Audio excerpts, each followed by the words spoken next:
할렐루야. 우리 주님께서 오늘 이 시간 우리 모두에게 은혜를 베풀어 주시기를 소원합니다.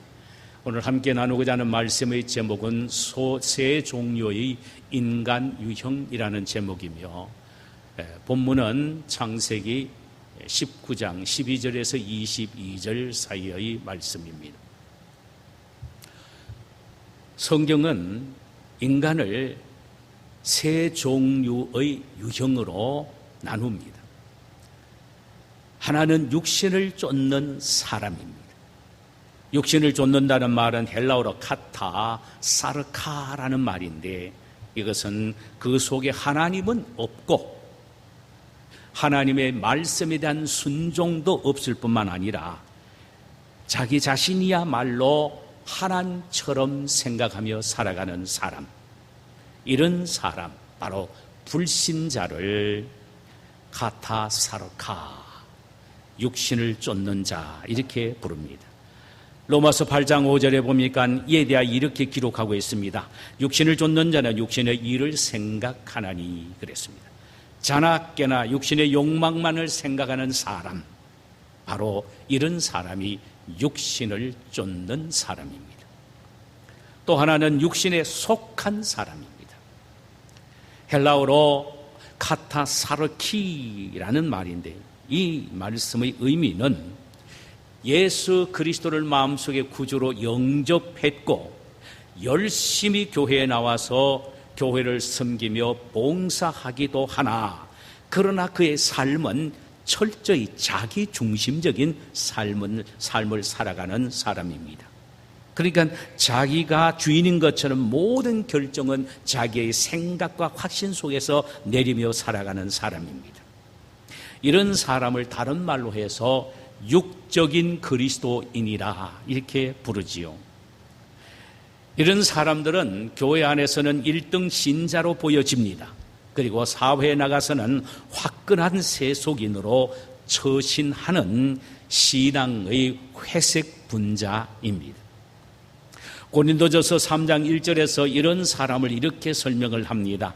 형제들아, 내가 신령한 자들의 대함과 같이 너에게 말할 수 없어서 육신에 속한 자,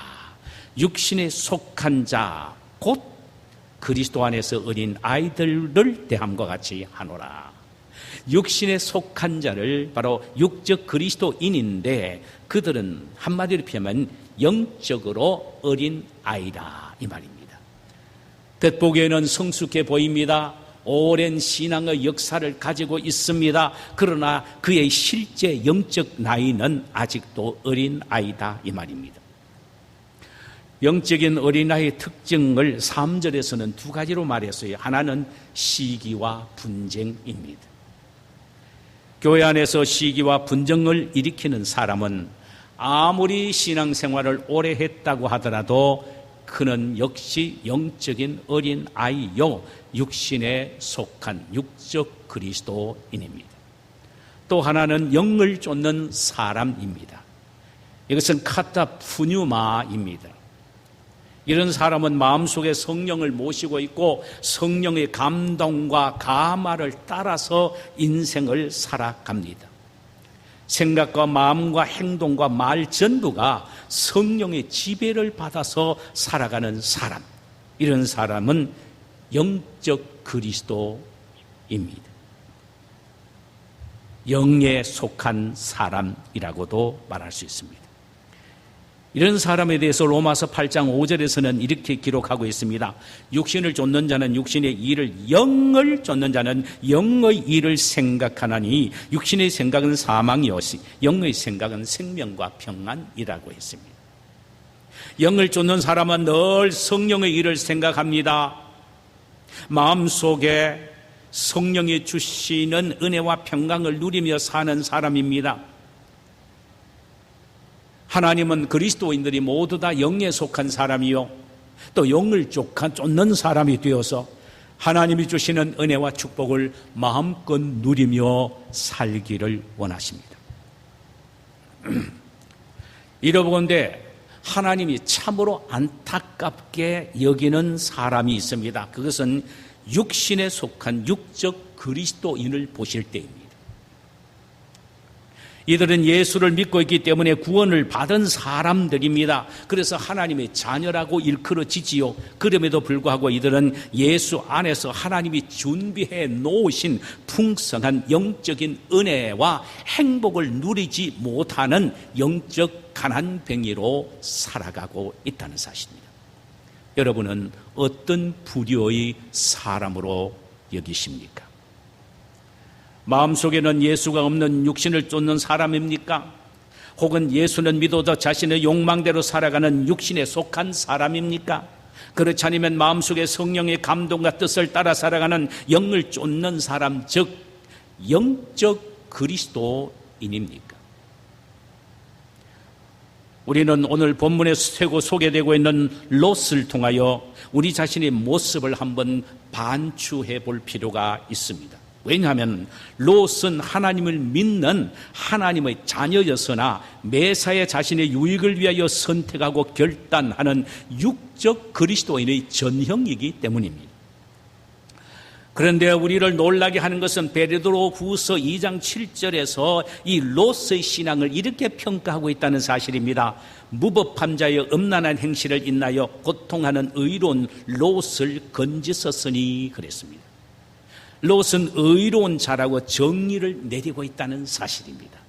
롯을 의로운 사람으로 정의를 내리고 있다는 사실입니다. 우리는 여기에 이런 의문을 갖게 됩니다. 육적 그리스도인이 어떻게 의인이 될 수 있는가 하는 문제입니다. 될 수 있다라는 대답입니다. 의롭다고 인정받는 소위 칭의의 행위는, 칭의의 일은 자신의 어떤 행위에 의해서 결정되어지는 것이 아니고 믿음에 의하여 결정지어지는 하나님의 선물이기 때문입니다. 그러므로 구약시대에도 이미 믿음으로 의롭다고 인정받은 사람이 있었어요.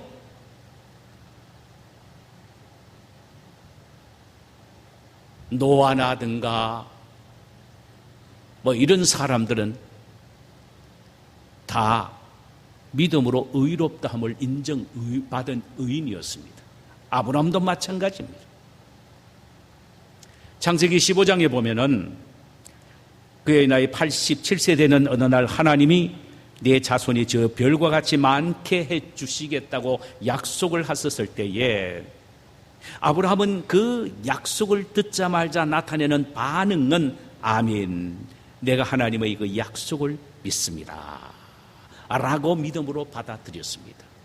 하나님은 아브라함의 그 믿음을 보시고 그를 의로 여기셨다. 다시 말하면 의인으로 인정해 주셨다라는 것입니다. 그러나 그의 삶은 여전히 육에 속한 그리스도인의 삶이었습니다. 롯이 말입니다. 사실 아브라함도 그의 삶의 발자국을 따라가 보면은 아내를 누이라고 속이고 가지 말라고 하는 애굽 땅의 흉년이들 앞도 도망가고, 그것도 아내를 누이라고 속인 것이 한 번만이 아니라 두 번이나 했습니다. 이것은 자기 자신을 살려고 얄팍한 꾀를 부리는 인간적인 행위입니다. 그런 면에서 보면은 아브라함도 역시 구원을 받았고 의인이라고 인정을 받았지만 육적인 그리스도인이라고 말해도 지나침이 없습니다. 롯은 더합니다.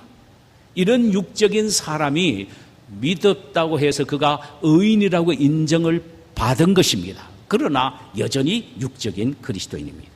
여러분, 오늘날도 교회 안에 이런 사람이 얼마나 많습니까? 예수님을 자신의 구세주로 믿어도 삶의 주인으로 모시지 못하는 육적 그리스도인의 삶을 사는 사람이 얼마나 많은지 모릅니다. 그럼 이런 사람들은 구원을 받았습니까? 예, 롯처럼 구원을 받았습니다. 그런데 그런 구원은 부끄러운 수치 구원이지 결코 영광스러운 구원은 아니라고 생각이 됩니다. 그리고 더욱 안타까운 것은 죽어서 천국은 가기는 하지만 이 세상에서 하나님이 주시는 풍성한 은혜와 축복을 누리며 살지는 못한단 말입니다. 이런 사람들은요, 영적인 하나님이 주시는 평안과 기쁨과 행복에 대해서 다른 믿음의 형제 자매가 나눌 때는 마치 뜬구름 잡는 것처럼 생소하게 느껴지는 것입니다. 왜 그럴까요? 육적 그리스도인이기 때문에 하나님이 주신 영적 은혜를 경험하지 못한 것입니다. 그럼 육신에 속한 육적 그리스도인을 판별할 수 있는 특징이 뭡니까? 알아야 되지 않습니까? 내 스스로도 내가 육적 그리스도인인가 영적 그리스도인인가를 자가 진단을 해보아야 한다는 말입니다. 우리는 육적 그리스도의 모형인 롯에게서 그 특징을 쉽게 찾아볼 수가 있습니다. 롯에게서 가장 쉽게 찾아볼 수 있는 특징은 창세기 13장 10절에서 발견됩니다. 거기에 보면은 아브라함과 롯이 소유가 많으므로 목자끼리 서로 다투게 됩니다.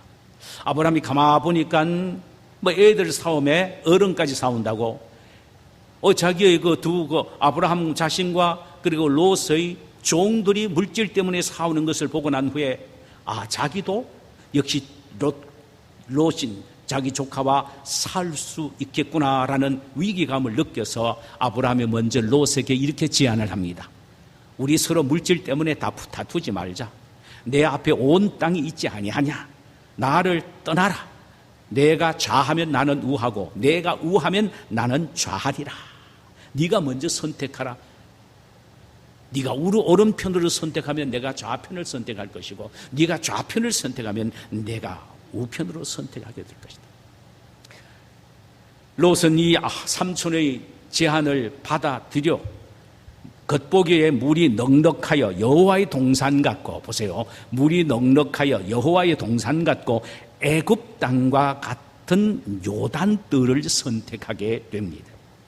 우리는 여기서 롯의 마음을 읽을 수가 있습니다. 그가 선택한 요단들은 그의 눈에 보기에는 여호와의 동산 같고 애굽 땅과 같았다는 이 사실입니다. 이 말씀 속에는 롯의 마음속에 엄청난 세속적인 복병이 깔려 있다라는 사실을 발견하게 됩니다. 이는 하나님과 교제도 나누고 세상의 재미도 누리면서 살겠다는 의미입니다. 그는 하나님과 영적 교제는 물론 세상적인 풍요와 안락까지도 함께 누리기를 원했습니다. 요즘 말하면은 꼭 묻고 알 먹고 도랑치고 가조 잡겠다는 겁니다. 영적인 축복받고 세상적인 것도 마음껏 누리겠다는 것입니다. 우리는 롯의 이 심사를 정확하게 파악하기 위해서 창세기 13장 11절로 한번 돌아가 볼 필요가 있습니다. 큰아버지 아브라함의 제안을 받아 그가 요단들을 택하는 모습이 나옵니다. 거기에 이렇게 표현되어 있습니다. 그러므로 롯이 요단 온 들을 택하고라고 했습니다. 그러므로 롯이 요단 온 들을 택하고라고 했습니다. 그런데 여기에 한국 성경에서는 빠져있는 귀중한 단어 하나가 있습니다. 이거는 영어 성경에는 그대로 빠뜨리지 않고 번역이 되어 있습니다. 그것이 바로 무슨 말이냐면 롯은 자신을 위하여 요단 온 들을 선택했다 그랬습니다. So Lot chose for himself all the plain of the Jordan. 요단의 들판을 for himself, 자신을 위하여 선택했다는 것입니다. 이 말씀 속에는 실제적으로 세상의 부귀와 영화를 위하여 하나님의 일을 포기했다는 말이 포함이 되어 있습니다. 자신을 위하여. 여러분, 구약 성경에 보면은 우상이라는 단어는 우상을 섬기고 우상을 섬기지 말라, 우상을 섬기는 너희라고 말할 때는 항상 나오는 단어가 내 자신을 위하여, 내 자신을 위하여 우상을 섬기지 마라. 우상 섬기는 자신을 위한 일입니다. 물질의 욕심은 자신을 위한 거예요. 그런데 놀라운 것은 롯의 이 선택 기준은 일생일대의 최대의 미스테이크였습니다. 겉보기에는 하려 하나 결국은 멸망하게 될 소돔과 고모라 성을 선택했으니 이 얼마나 어리석은 일입니까? 우리는 여기서 분명히 그리고 확실히 깨달아야 할 영적 원리 하나를 발견하게 됩니다. 그것은 하나님과의 관계를 최우선으로 여기지 않는 것은 겉보기 아무리 화려하고 좋아 보이고 성공인 것처럼 보여도 결국은 실패의 지름길이 된다는 사실입니다. 그 반대로 하나님과 영적인 관계를 최우선으로 생각한다면은 처음에는 우리가 하는 일이 미미하고 보잘것 것도 없고 손해처럼 느껴진다 하더라도 마지막은 창대하고 풍성하게 된다라는 사실입니다. 이에 대하여 예수님은 마태복음 6장 33절에서 이렇게 말씀하셨어요. 너는 먼저 그 나라와 그의 의를 구하라. 그리하면 이 모든 것을 너에게 더하시리라. 여기서 예수님이 말씀하신 강조점은 삶의 최우선 순위가 뭐냐라는 것입니다. 이것을 분명히 하고 살아라는 것입니다. 그래야만이 실패 없는 인생으로 살 수 있다는 것입니다. 그 우선순위가 먼저 그 나라와 그 의입니다. 내 뜻과 내 자신을 위한 유익이 우선이 아니라 하나님의 뜻과 그분의 영광을 위한 일이 최우선이 되게 하라는 말씀입니다. 그리하면 내 자신을 위한 것들은 저절로 얻게 된다는 것입니다. 그런데 롯은 하나님의 뜻과 그 의보다는 자신의 뜻과 유익을 늘 앞세웠던 사람이었습니다. 오늘날에도 그리스도인 가운데 이런 사람들이 얼마나 많겠습니까? 교회에서 열심히 봉사하고 충성도 합니다. 그래서 겉보기에는 경건한 신앙인처럼 보여집니다. 정작 결단할 때 보면은 철저히 자기중심적이고 세상적인 것을 봅니다. 이런 사람이 바로 롯의 후예인 육적인 그리스도인이라고 할 수 있습니다. 그러면 이 시간 우리가 육적 그리스도인으로 살아온 롯에게 물어봐야 될 질문이 있습니다. 우리 한번 물어보십시다. 롯에게. 첫째 한번 물어봅시다. 롯 아저씨, 당신은 소돔에서 얻은 것이 무엇입니까? 그렇게 육적 그리스도인으로 목숨 걸어내놓고 살아왔던 당신, 도대체 소돔과 고모라에서 얻은 것이 무엇입니까? 라고 물어보자 이 말입니다. 우리는 그가 소돔 땅에서 얼마나 성공했고 많은 것을 얻었는지 알기 위해서 19장 1절의 말씀 이하로 돌아가 보십시다. 날이 저물 때에 두 천사가 소돔에 이르니 마치 롯이 소돔 성문에 앉았다가 그들을 보고 일어나 영접하고 땅에 엎드려 절하여라고 했습니다. 소돔과 고모라 성을 멸하기 위하여 하나님의 명령을 받은 두 천사가 소돔 안으로 들어가고 있을 때 소돔 성문 앞에 롯이 있었습니다. 뭐 하고 있었느냐? 놀고 있은 것이 아니라 앉아 있었다 그랬습니다. 이 말의 의미를 알기 위해서 그 당시에 도시 국가에서 성문에 앉아 있는 사람이 어떤 사람인지를 우리가 발견할 필요가 있습니다. 대충 세 가지 일을 하는 사람이었다고 합니다. 하나는 성의 대표자로서 그 성문을 방문하는 귀빈을 맞이하기 위하여 나와 있는 사람이라든가, 또 하나는 그 성 앞에 범법자들을 재판하기 위하여 앉아있는 재판관이라든가, 또 하나는 외부에서 들어오는 첩자들을 색출하기 위하여 앉아있는 정보 책임자였을 것이다라는 일반적인 해석입니다. 고대 문헌을 보면은 그렇게 나와 있습니다. 그래서 성문 앞에 서 있는 사람이 아니고 앉아있는 사람들은 거의 대부분이 그 도시의 chief magistrate입니다. 최고의 행정장관이었습니다. 오늘 말하면은 시장 정도의 위치에 있다는 사람이라고 할 수가 있겠죠. 여러분, 그렇다면 롯은 가나안에 온 지 20년 만에 한 도시의, 큰 도시의 수장으로 출세를 했다. 이거 호기심 있지 않습니까? 이 정도면 성공했다고 볼 수 있지 않습니까? 거기에다가 값비싼 물질도 상당히 많았습니다. 이는 그의 아내가 성문을 빠져나올 때 귀한 물질의 미련 때문에 뒤돌아보다가 소금 기둥이 된 사실을 통하여 발견하게 됩니다. 이민 1세로서 이 정도면 얼마나 그가 성공한 사람이었겠습니까? 우리 롯 아저씨는 소돔 땅에서 그 얻은 것으로 얼마나 계속 누려왔고 행복을 소유하면서 즐겨왔습니까? 여기에 대한 대답을 하나님의 계시를 받아 기록한 베드로가 기록한 성경인 베드로후서 2장 8절을 통하여 한번 들어보십시다. 이 의인이, 그러니까 롯이 저희 중에 거하여 날마다 저 불법한 행실을 보고 들으므로 그 의로운 심령이 상함이라. 이 말씀을 직접 화법으로 제가 한번 바꿔볼게요. 그래, 나는 물질적인 부와 사회적인 명성을 얻었으나 소돔 사람들의 불법한 행실을 보고 들으므로 나의 심령이 어느 한순간 편한 날이 없었고 오히려 매일매일 고통 속에 살았다오. 그러면서 그는 마지막에 이런 말을 덧붙입니다. 나의 가졌던 사회적인 명예와 영광도 잠깐뿐 다 잃어버렸어. 내가 소유했던 그 많은 부도 다 잿더미가 되어버리고 말았어. 심지어 사랑하는 내 아내 마저도 잃어버리고 말았어.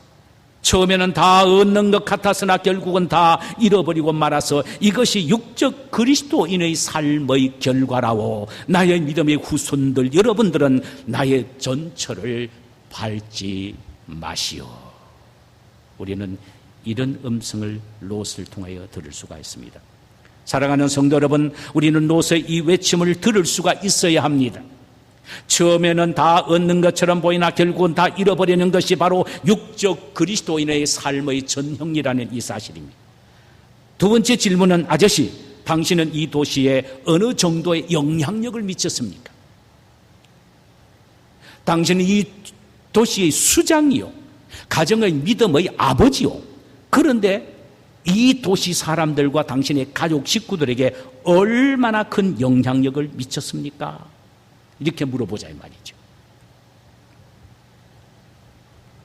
아마도 처음 그가 여호와의 동상 같고 에돔 땅과 같았던 요단들을 택했을 때는 자기 마음속에 이런 것이 있었을지도 모릅니다. 그래, 내가 소돔과 고모라 성을 가서 복음화시켜야 되겠다.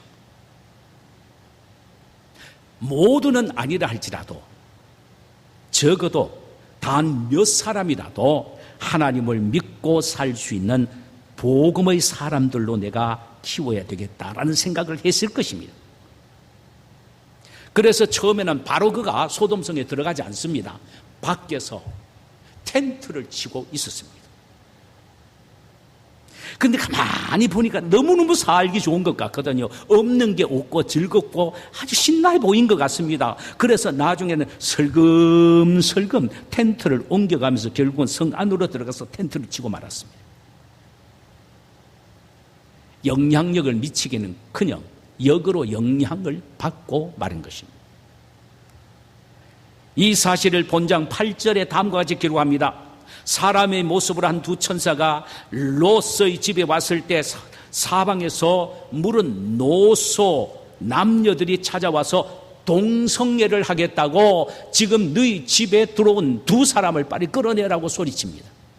그 당시에는 동성애가 유행이었습니다. 천사들과 동성애 하겠다고 빨리 끌어내라고 롯에게 압박을 가합니다.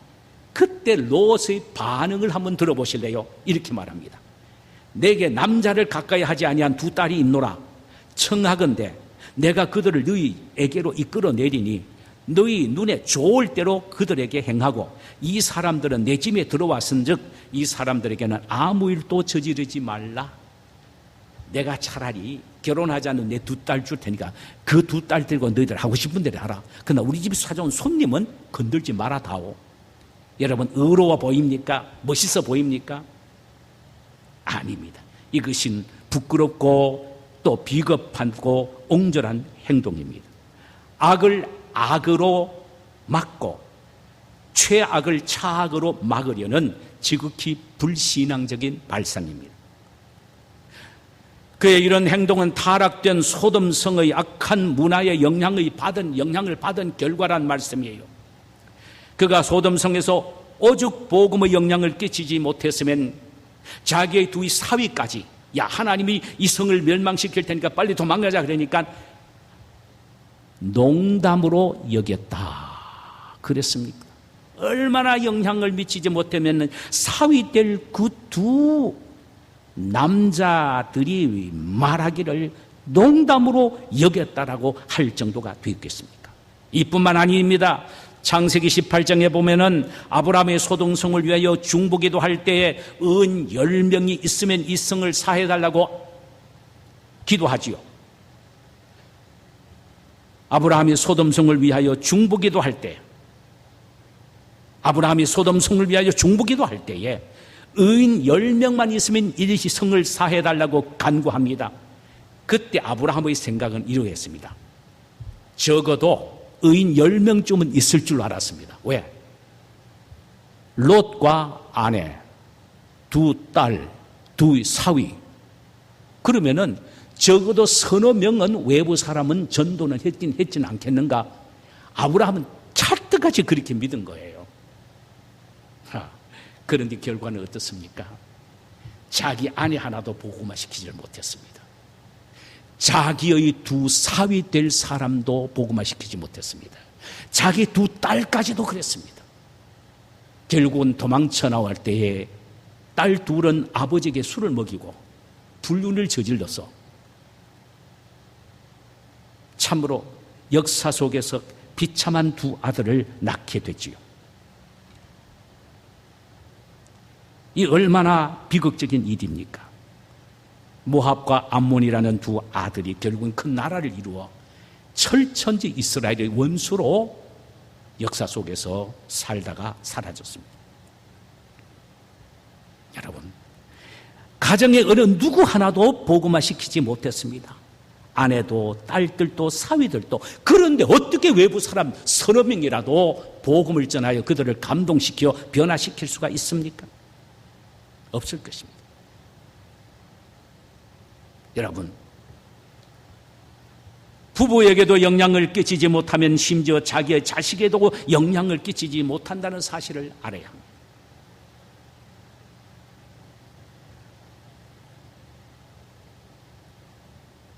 아내들은 자기 남편이 어떤 신앙인인지 자신보다 더 잘 압니다. 남편들은 아내가 어떤 신앙의 사람인지 아내 자신보다도 남편들이 더 잘 압니다. 우리의 자녀들이 부모의 신앙이 어떠한지 우리 자신들보다 우리 자녀들이 더 잘 알고 더 잘 압니다.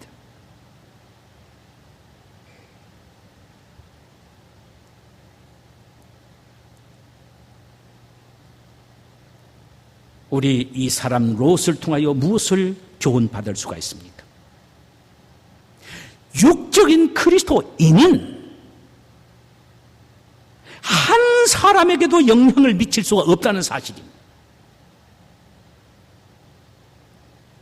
다 얻는 것처럼 보여주나 결국은 모든 것 다 잃어버리는 헛수고 인생이 된다는 말입니다. 우리는 롯을 통하여 이 사실을 발견하게 됩니다.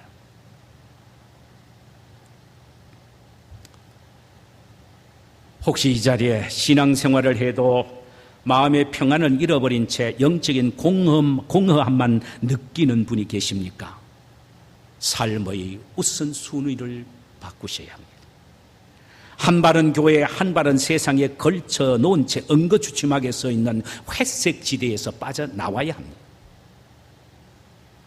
그리고는 오직 예수님 편에 서서 예수님을 모시고 그분만을 기쁘시게 해드리는 인생을 살기로 결단을 해야 합니다. 왜냐하면 예수 안에서만 진정한 평안과 풍성한 행복이 있기 때문입니다.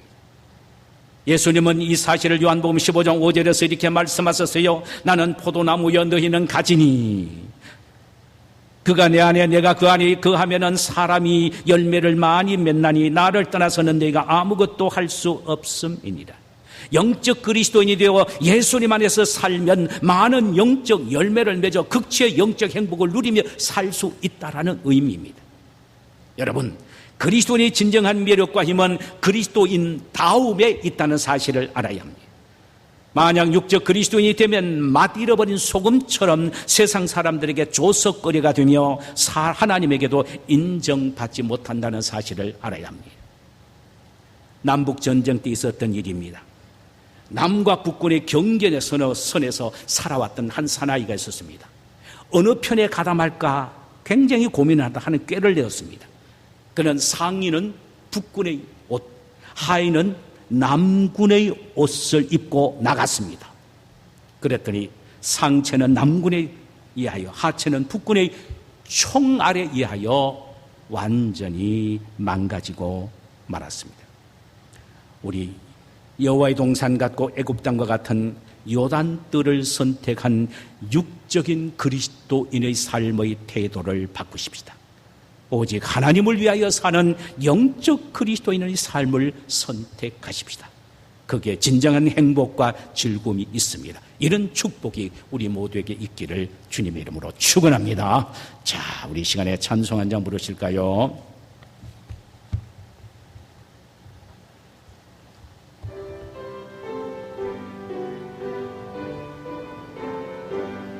그 큰 일을 이루신 하나님께 큰 영광과 존귀를 늘 드리세. 독생자를 주소서 구하시니 이 죄인들 생명길 찾았도다. 주 찬양, 주 찬양, 큰 소리로 찬양, 주 찬양, 주 찬양, 기쁨으로 찬양. 만 백성들 모여서 찬양하세. 이 크신 일 이루신 하나님께 보혈로 그 백성 사섰으니 좀 믿는 자 누구나 사함 받네. 주 사랑이 날 용서하시리니 이 완전한 구원에 참여하라. 주 찬양, 주 찬양, 큰 소리로 찬양, 주 찬양, 주 찬양, 기쁨으로 찬양. 만 백성들 모여서 찬양하세. 크신 일 이루신 하나님께 놀라워라. 주께서 이루신 일 큰 영광과 존귀를 늘 돌리세.